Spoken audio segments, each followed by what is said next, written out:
Hey, welcome back. This is Dr. Chad Kish, and we are continuing our journey with this video lecture on coaching athletics. This is for the EDU and PEP 417 class, and it's part of Module 1. It is the video lecture number 1 in this series for coaching athletics. What are we going to talk about today? Today, we're going to go into what is the NIAAA, Legal Duties of a Coach. The NIAAA is the National Interscholastic Athletic Administrators Association, which is basically the association at the national level that governs the athletic directors associated with interscholastic sports. They set a variety of policies, do training, professional development, and provide legal defenses. The National Federation of High Schools, also known as the National Federation, is what the NFHS stands for. And it's the national level parent institution for state high school associations. In Missouri, that is MISHA, the Missouri State High Schools Activities Association. We'll talk about the NFHS Code of Ethics. We'll talk about what it takes to be a great coach, not just a good one. We all want to strive to be great. We'll talk about why are athletics important in a scholastic setting. What do they bring to the school setting? Do you even know that in most other countries, athletics aren't tied to the local high school? They're more community-based, like a YMCA or a club sport.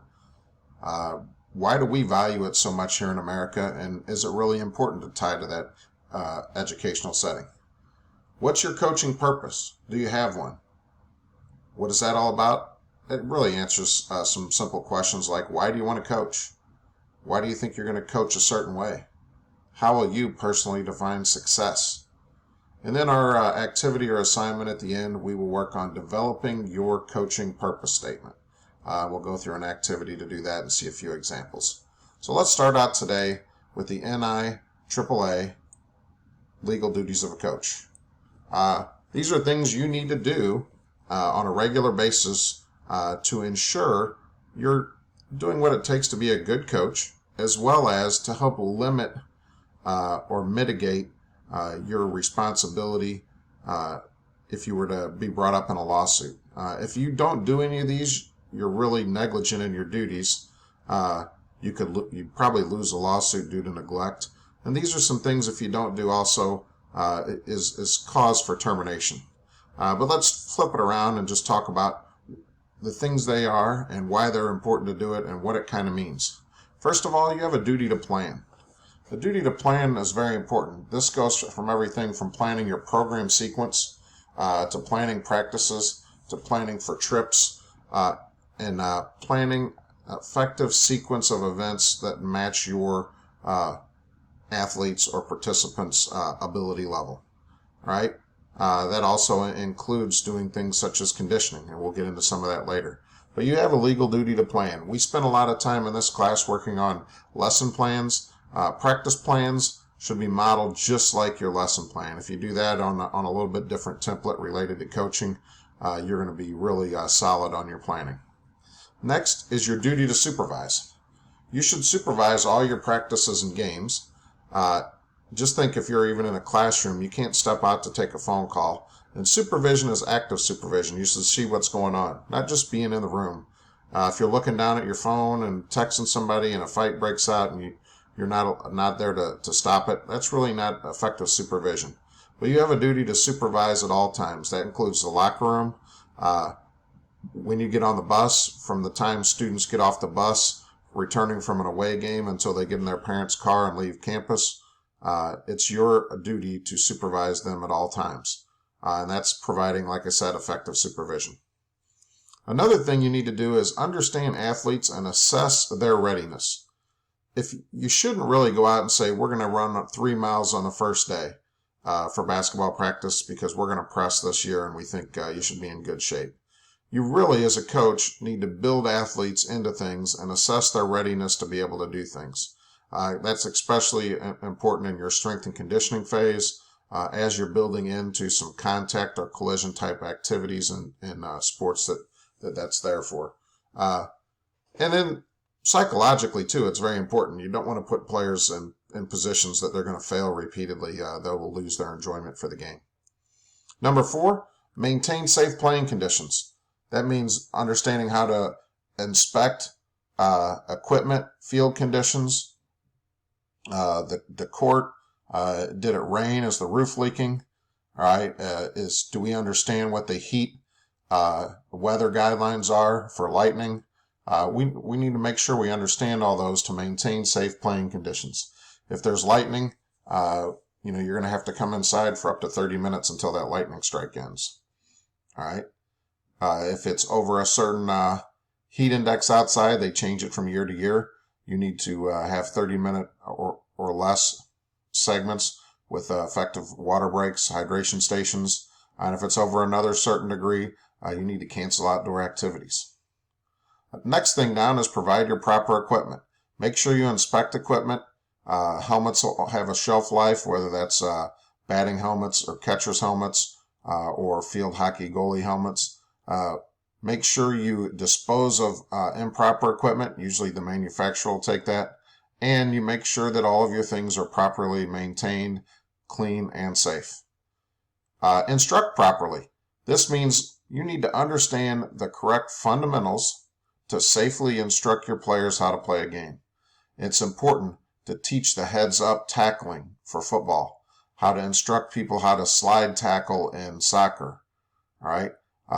To use the bat correctly when you swing and release the bat in a baseball or softball game, all right? As well as instruct properly so people don't get injured.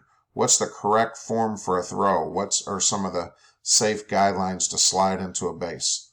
Make sure you're teaching all of those things correctly and building them up and providing opportunities for repetition and muscle memory. Another important thing is to effectively match your athletes. This is pretty simple in concept. You don't want to have the 85-pound freshman get run over by the 300-pound senior. Match athletes with the same body type, ability and skill level, as well as readiness. Make sure you condition your team properly. You should have a strength and conditioning program to slowly build into the season and prepare your participants to bring on the rigors of intense practice sessions as well as gameplay.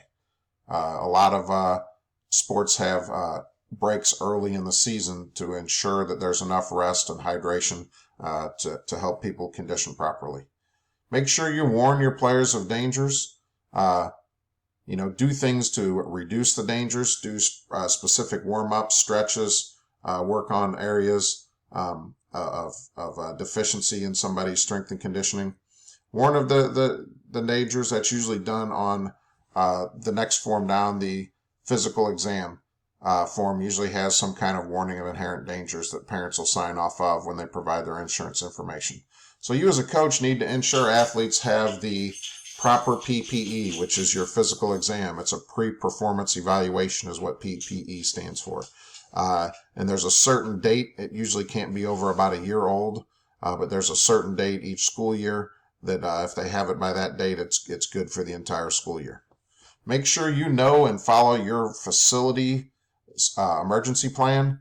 If there's a major disturbance that breaks out, a weather condition, something like that, make sure you understand the emergency plan. If there's an injury, who do you call? All right. You are the first responder, and all coaches in the state of Missouri at the high school level have to have first aid and CPR certification. So you will provide the immediate medical and emergency care until an athletic trainer or medical personnel gets on site. So make sure you're ready to do that. And you should always have at least a small first aid kit with you, whether you're at practice, at a home or away game in your facility. Make sure you know where the closest phone is if you don't have a cell phone, and be ready to follow that emergency plan. Next, provide transportation where necessary and ensure that your participants have adequate transportation home after practice and games. And then be trained coaches. Remember, you don't only coach, you supervise and train other coaches under your charge.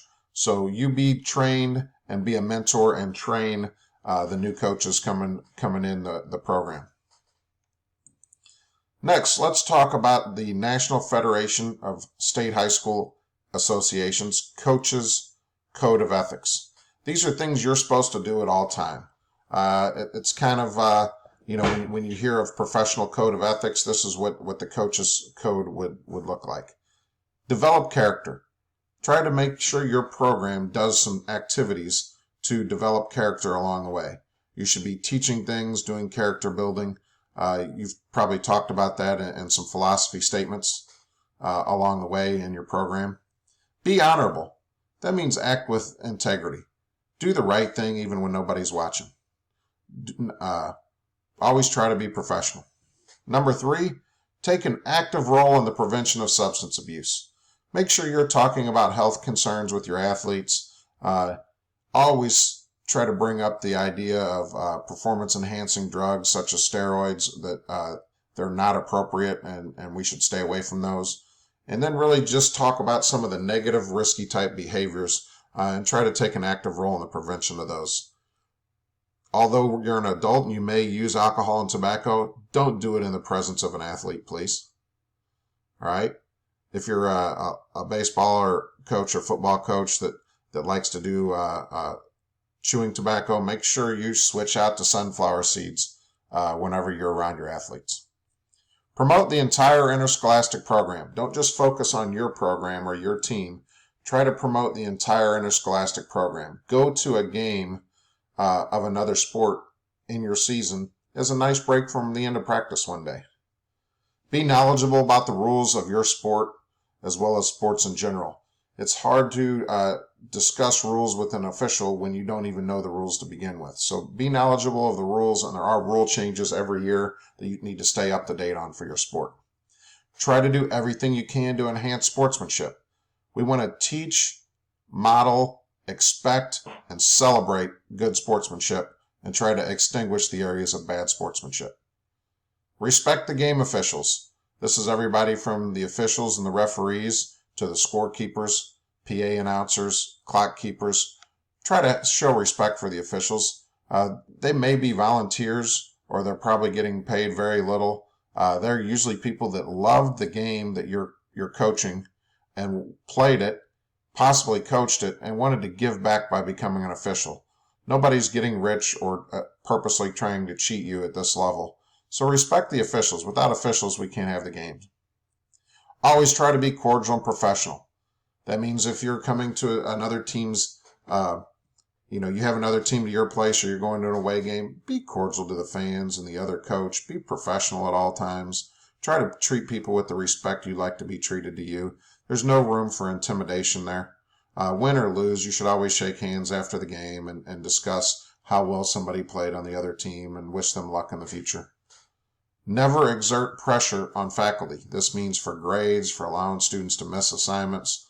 Remember, the goal of extracurricular athletics in a school-type setting is to enhance the overall educational mission. It's not athletics. Education provides an avenue for athletics. It's the other way around. Athletics is there to enhance the overall mission. So there's no reason to exert pressure on faculty. And then try to remember to always focus on the development of the whole person. We want to develop people, not just baseball players. We want to develop good, solid citizens and mentor people to be the best they can be at whatever they decide to do when they're done with our sport. We're trying to teach life lessons through our sport. Remember, we're not coaching football. A football doesn't do anything. It'll lay there if nobody's using it. We're coaching the people that play football, so remember to coach the people. What does it take to be a great coach? These were a list of some things that I've written down over the years and even had some stuff when I was an athletic director that I shared with my coaches when we talked about being great coaches. So these are some of the traits, characteristics that we determined it took to be a great coach in some of our back-to-school planning and discussion activities. First of all, motivate your athletes to believe in themselves. Confidence is a fragile thing, especially when we're dealing with 12 to 16, 17-year-olds. So we have to motivate them to believe in themselves that they can be even better than they already are. Be a great life skills teacher. When we teach character, if you teach people to do the right thing and to have good work ethic, success is going to follow. So when we're teaching these life skills, we're teaching for a long-term success for those individuals as well as long-term success for our program. Try to do some modeling. Walk the talk. What does that mean? If we're going to tell our team it's important to show up on time, we need to be there earlier on time. If we're going to discuss how important it is to communicate and be honest, we need to communicate with our team and be honest when we made a mistake. All right? So try to do some effective modeling. Remember, coach the person, not just the player. They're Jimmys and Joes, all right? They're Janes and Sallys. They're not just wrestlers or volleyball players. Remember to try to coach the person, and when things happen that aren't the greatest, think about the person first. What can we do to make it better for the person? And then when the person's needs are met, when we talk about Maslow's hierarchy of needs, what's the lowest level of the pyramid? We need our day-to-day needs met before we can get to that top level, the apex of the pyramid, the excellence. So help coach the person and make sure that lowest level of the pyramid is met. See what their day-to-day needs are to work their way up to being excellent as a player. Learn to keep the game in perspective. There's going to be a lot of wins and losses. Your game might be important to you and your community and your principal and that player and how you feel, but you go 2 states across the way, nobody really cares what happened in your game. So remember to keep the game in perspective. It's a sporting event. It's athletics. Somebody's going to come out on top on the scoreboard. Somebody's going to come out on the bottom. Once in a while there's a tie. But try to keep the game in perspective. Our goal should be to teach life lessons through athletics. And sometimes we need to have a loss to be able to teach some lessons. Understand their individual differences and try to put performers in situations where they can be successful. There's always an opportunity to put somebody in an area where they have a chance to shine, or in an area where their weaknesses won't get accentuated. So try to do that as a coach. You might even have to design some offensive and defensive schemes around the individual differences of a player. When you learn to do that, you're going to get the most out of your teams. Learn to be flexible. You may have rules. You may have ideas of what you want. You may have program goals, but learn to be flexible in all that. You might have to let a player miss a practice to go to a family event because it might be family members they haven't seen in 10 years. Learn to be a great communicator. Communication's key. It's not always just what you say. Sometimes it's how you say it. You have to learn that sometimes things you say, the message isn't always received. So make sure you do everything to ensure that your message is getting received. You should spend a lot of time listening when you communicate. Remember, you're the coach, you're the leader, you're going to do a lot of talking, but try to listen to a lot what's going on, what the team's saying. Find the heartbeat of the team. Find your leaders within the team. Listen to the people's whys, and then help them be the best they can be after you learn. Embrace and educate parents. This is one of the things that's hard to do, and we'll talk about this later in the module. But try to embrace and educate the parents because, remember, you're coaching their kids. They might feel like they're your kids in your practice, but it's their kids. It's their children. They're allowing you to spend a couple hours a day and trusting that you mentor them. So let's embrace our parents. It's always great if you start out with having a parent meeting to let everybody know what the expectations are of yourself, of the players, and of the parents, and then discuss how you'll go through things. Have an open practice about the second week of practice and show them some of your team schemes and help them understand some of the coaching points you want them to say during the season. If you do some things like that, the parents will really get behind you. And then do things to celebrate parents as well. Allow them sometimes to come to practice or be on the sideline of a game, or give them some VIP seating. When you get to don't just make it only about senior night that one time during their whole career. Don't let your personal ego or self-worth get tied up in the outcome of a game. Just because you lost a game doesn't make you any less of a mentor, any less of a coach. Like I said, there's always winners and losers. You might go through winning streaks and losing streaks. Don't get too big-headed. One thing I always learned as a coach was you can be upset or you can be happy, but when you go home at the end of the night, it all washes off in the shower and you start the next day fresh. So remember, it's day to day. Don't let streaks occur because you're upset at what happened yesterday. And then most of us won't do that, but there's no room for psychological abuse or humiliating your athletes. If they can't get something right, there's no reason to continue to point it out or give them a nickname around their inabilities. Just eliminate that abuse, pull them to the side, talk to them, motivate them, and provide them with the structure to improve.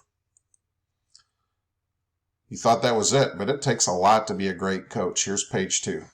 Keep the learning environment safe, both physically and emotionally. Some of these go back to our 14 legal duties. So make sure we're keeping everything safe. All right? Continually challenge your performers to improve. No matter how good they are, challenge them to improve and get better every day. Maybe help them set some goals. If you're going to do that, remember we said we want to model, we want to walk the talk. We should continually challenge ourselves to improve as a coach. Are we watching an instructional coaching video? Are we watching our teams practice? Are we reading about a new play? Are we getting on YouTube to watch different information that different coaches are doing? What are we doing to improve ourselves as a coach? All right? Are you passionate about what you do? You need to be. When you're in season, you need to love the sport. You might need to take a little bit of break to have some life balance here and there, but you need to be really passionate. You need to enjoy it. Once that enjoyment goes away, take a break. Take a break from coaching. Be empathetic and understanding about the feelings of your athletes. Remember, we might be coaching anywhere from 8 to 15 or 16 or 18-year-olds. People still aren't, they're emotionally fragile. They're not fully developed physically and emotionally. Boyfriend, girlfriend breakup, problems at home. There are a lot of different things that come into play. Just even people having a bad day. So be empathetic and understanding about your athletes. All right? Don't judge them. Sit down and let them talk. More than likely, you're going to be one of the biggest and most important mentors in their life. Try to be honest and show integrity. If you mess up something, admit to it. There are many a times in practices where I would say something and say, wait, I'm wrong. And I would do some push-ups or do some running up and down. And the kids really bought in. You know, they had to learn to be honesty. Try to show integrity at all times. Do the right thing, even when nobody's looking. Learn to lose your failures as teachable moments. When you win a game, everybody comes in the next day and they're all happy, and you don't see some of the failures you had within the game or some of the things needed to improve. A lot of times, losses in games magnify that, but use everything as a teachable moment. Anytime something's done right or wrong, you can use it as a teachable moment. Stop right there, teach from it, and then go back to what you were doing.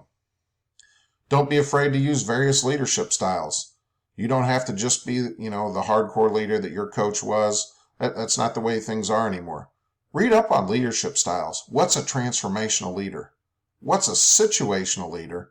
What's a servant leader? Those are 3 big leadership styles you should know if you're going to get into any type of educational leadership, including coaching. Transformational leader means you're trying to change things for the better. That could be your program or people's lives.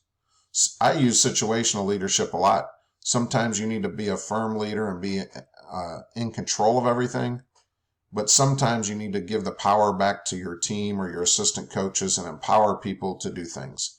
So every situation requires a different leadership tactic, I believe. So that's what situational leadership is.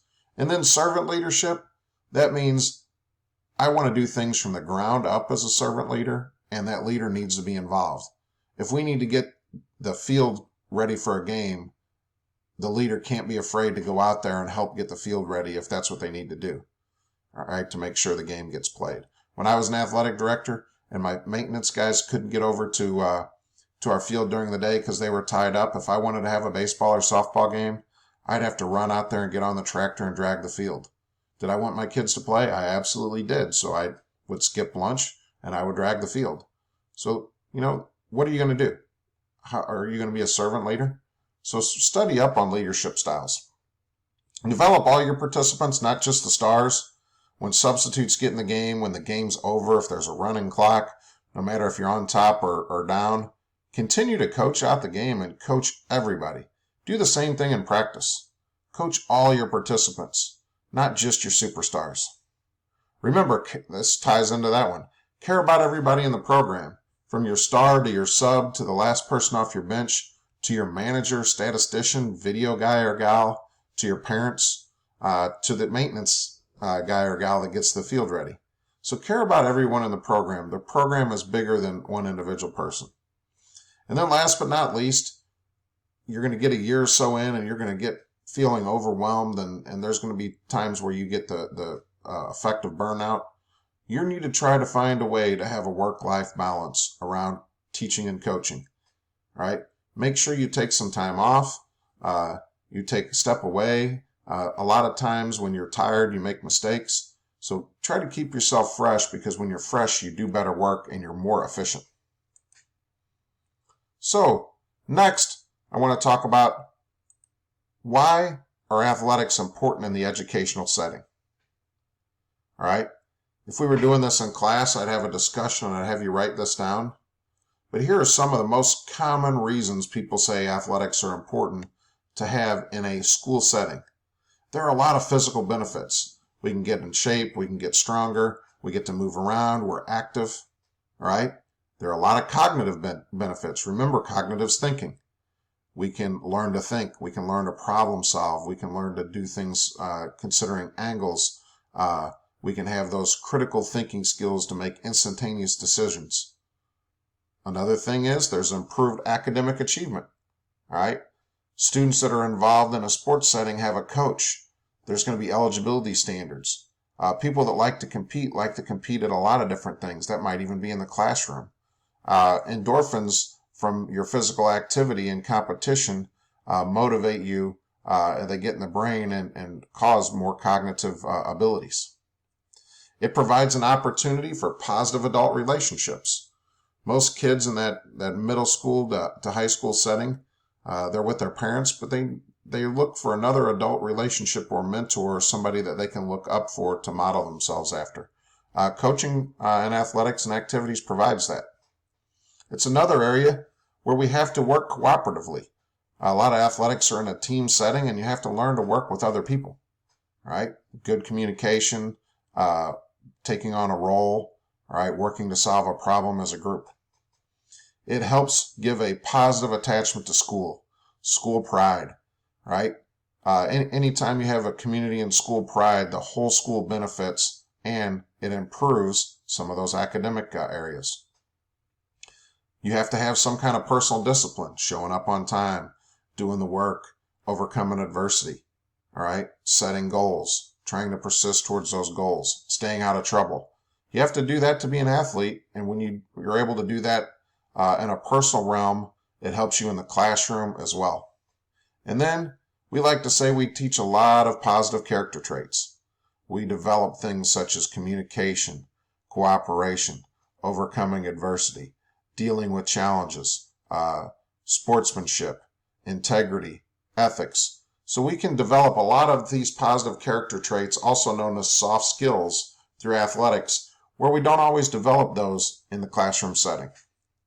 So when I was working on my doctorate, I wrote a dissertation, which is a 100-plus page paper, and I was trying to find out if there was a correlation between participating in athletics and student success. If there was a correlation or some kind of positive relationship, then yes, athletics are really important in your educational setting. If there wasn't, then maybe athletics aren't that important. So I was at a high school in St. Louis, pretty large high school, and here was how I did my study. I took all of our athletes, I coded them by how many sports seasons they participated in, 0, 1, 2, or 3. If you played football and were on the soccer team and were the kicker for the football team, that was 1 season. If you were a cheerleader and you cheered for fall and winter, that was 2 seasons. If you were a Pommy and were on the dance team, that was a 3-season sport. All right? So we didn't duplicate anybody that way. All right? And the 0 means you didn't participate at all. You might have tried out for a team, but you didn't make a team, or you weren't involved or on a roster by the end of the first week. All right? So right across here, that is our levels of participation. No seasons, 1 season, 2 seasons, 3 seasons. The variables for this were, we wanted to look at student success, and the most valid predictor of student success in the classroom or academic achievement that we could get was grade point average. That's even a better predictor than any of our standardized tests. And we found when I took every student in the school, coded them, and put their GPA in, their average GPA was 1.85 if you didn't participate. That's less than a 2.0. One sport athlete's average was 2.5, right? That's a B plus or a C plus average, all right? Two season participants was 2.8, almost a 2.9 GPA.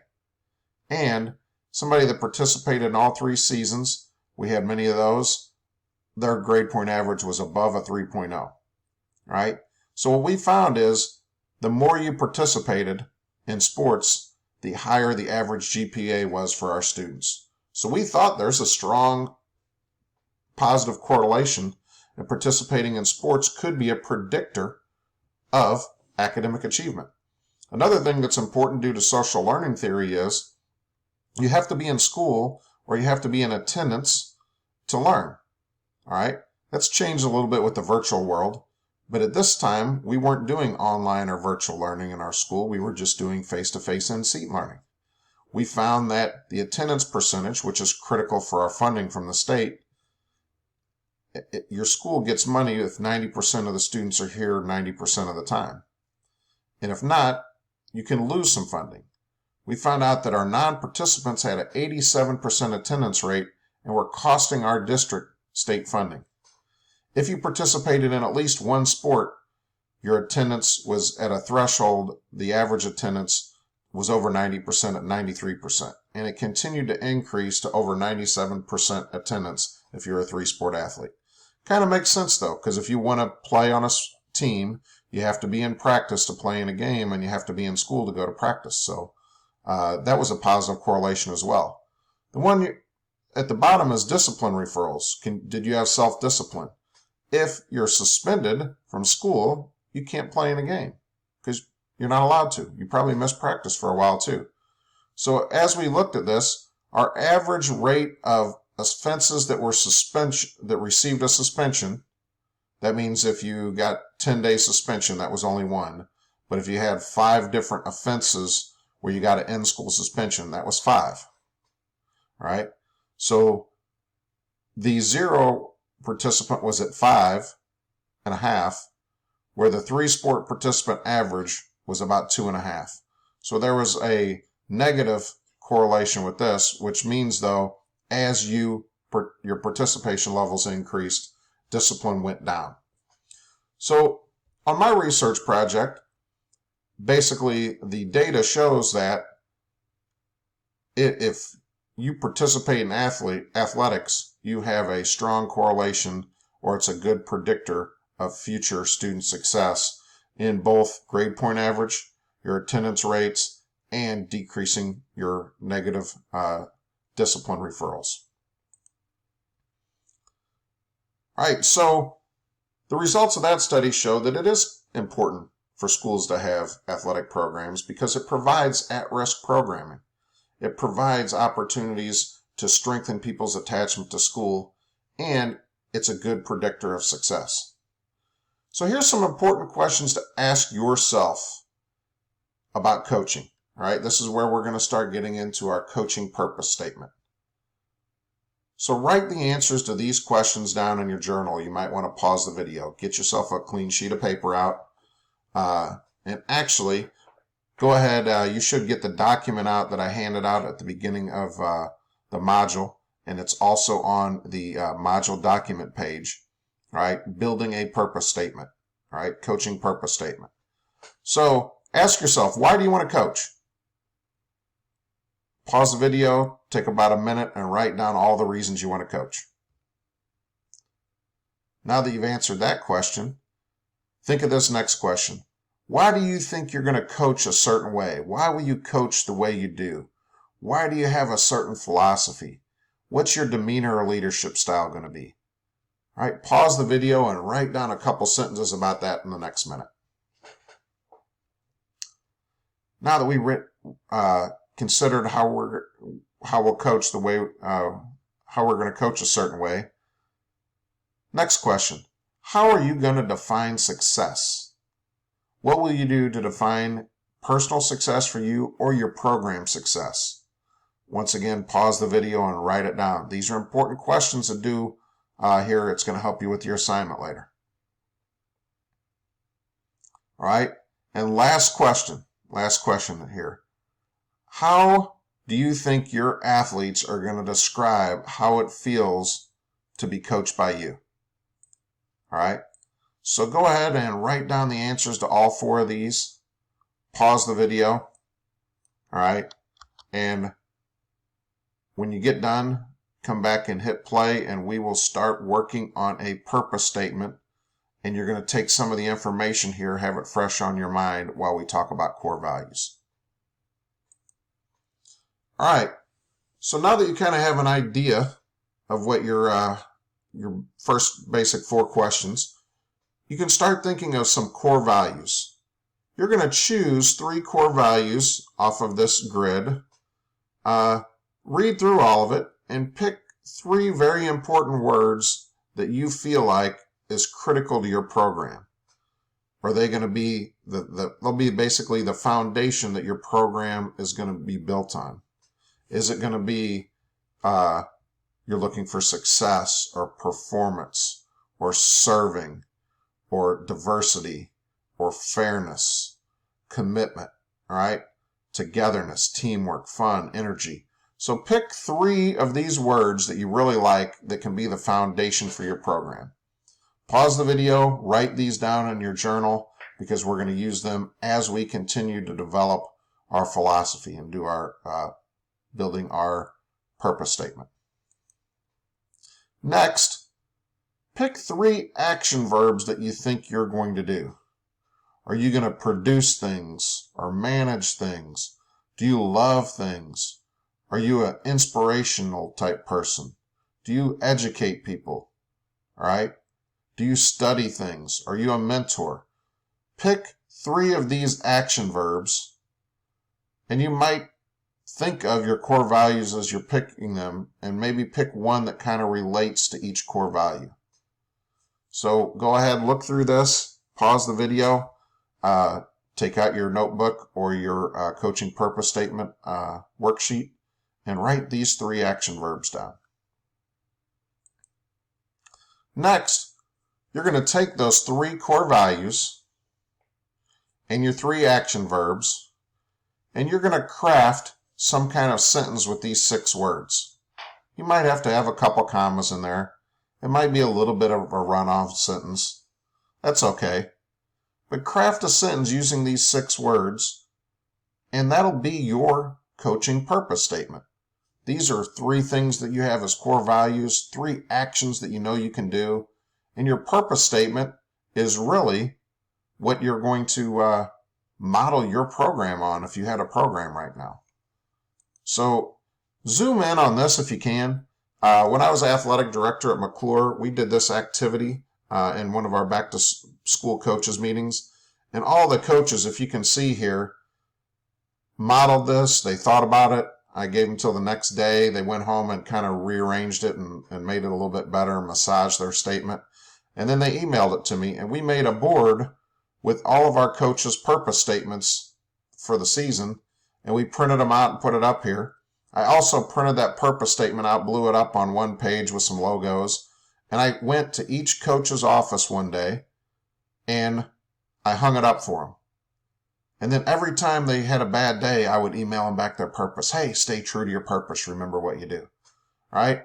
So this really is something you should, when you're practice planning, when you're doing different things, when you're having a bad day, come back and relate to your purpose and why do you do what you do.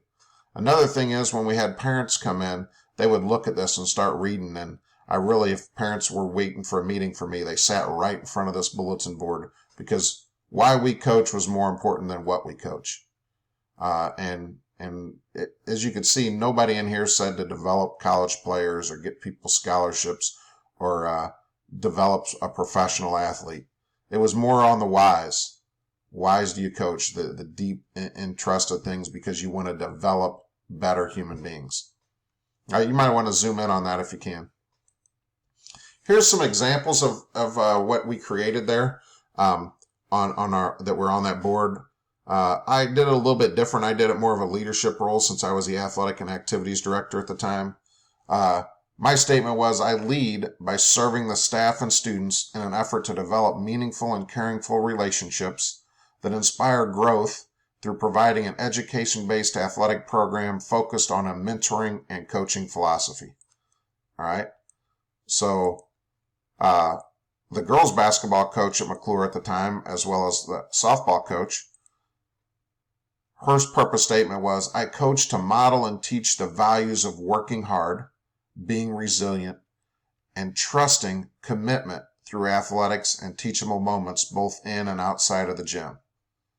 All right. And then Annie Cook was both the boys and girls swimming coach. Her purpose statement was, I coach to develop teamwork, inspire growth, encourage integrity among and between my athletes, not only in the pool, but as they mature in school and in their future. All right. So those were some excellent examples of purpose statements. And that's something what yours should look like. This should load, and here's an example of video of, this is Bryce Beck. He was the head football coach at McClure at the time. He's now a principal at Central High School at Cape Girardeau. He played some big-time college football. He's an excellent leader, and this was his purpose statement. Bryce Beck, head football coach, assistant track coach. I coach because of the wonderful relationships it allows me to build with my student athletes, parents, community members, and colleagues, while instilling traits such as leadership, accountability, honesty, and teamwork skills that will go on to serve throughout an entire lifetime.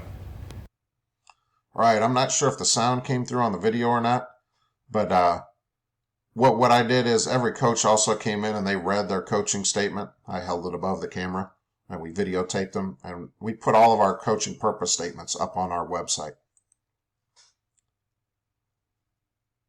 All right, next, I'll come back and explain the assignment, but I want to show you where it is first. First of all, go to your to-do list or whatever the case, but go to modules. All right, so you'll go over here, click on modules, and you're going to have to roll down quite a bit because we have a lot of them. Go to your coaching module. If you haven't yet, make sure you read Module 10 information. But go to the Module 10 Documents and Video Lecture. All right. The video lecture from today was right here, so you should have been right there already. And then make sure you download and save all of these different documents in a folder somewhere on your flash drive or in the cloud. And you can use those throughout your coaching career. There's some good things that are good to have. But I want you to look right here. Developing Character and Purpose Statement handout. Download that, and that is going to help you complete your coaching purpose assignment. All right. I handed this out in class, but download this if you need to use it there as well. So next, I'll come back to our presentation and wrap it up. The activity or assignment we have, you've started working on this in your journal throughout the video. There are 4 questions, all right? So put down A, and then actually, let's change these to 1 through 4, all right? So under A, these are the questions why you want to coach, all right? Or what it's going to be like when you coach. So ask yourself these 4 questions. You might have done it already in your activity, writing it down in your journal. Why do you want to coach? Why will you coach the way you do? How will you define success? And then how do you hope your athletes will describe it feels like to be coached by you? All right. Then go down under B. And in B, we'll have 3 things. Remember, take those 3 core values, add in 3 action verbs that kind of match with them if you can, and then craft your sentence using these 6 words. Try to have a couple commas in there. Like I said, it might be a little bit of a run-on sentence, but try to craft it to make sense. That's your purpose statement. So these are the things you're going to post to your assignment, and then make sure you get it in by the assignment deadline. All right, here's your to-do list. Module 10 assignment, your coaching purpose assignment. Complete that. That's what I just went over. Post to Canvas by the deadline. The deadline is on the assignment there on Canvas. And then make sure, if you're not yet, you should be working on your Module 11 assignments. The lesson planning worksheet for co-teaching your instructional video is coming up shortly. And then make sure as soon as you get that in and you get some feedback from me, you can turn this in early. You can start working on that lesson plan and on your instructional video to get turned in time. All right, if you have any questions, don't hesitate to email. We'll see you in class next time. And remember, when you're out in the coaching field, it's not about winning and losing. Let other people worry about that. Ask yourself at the end of each day, how could I be better to help mentor my student athletes or my participants to be better people? Am I going out there to teach them how to change the world? All right. We want to be the best we can be in everything we do. Be the best person you can be in developing character through athletics. It's really one of the things I've heard. I'll probably say this somewhere else in the coaching module. Judge yourself on how many of your players' weddings you get invited to, not on how many wins you get. That's how important of a mentor you are if they want to share their wedding day with you. All right. Have a great day. We'll see you next time.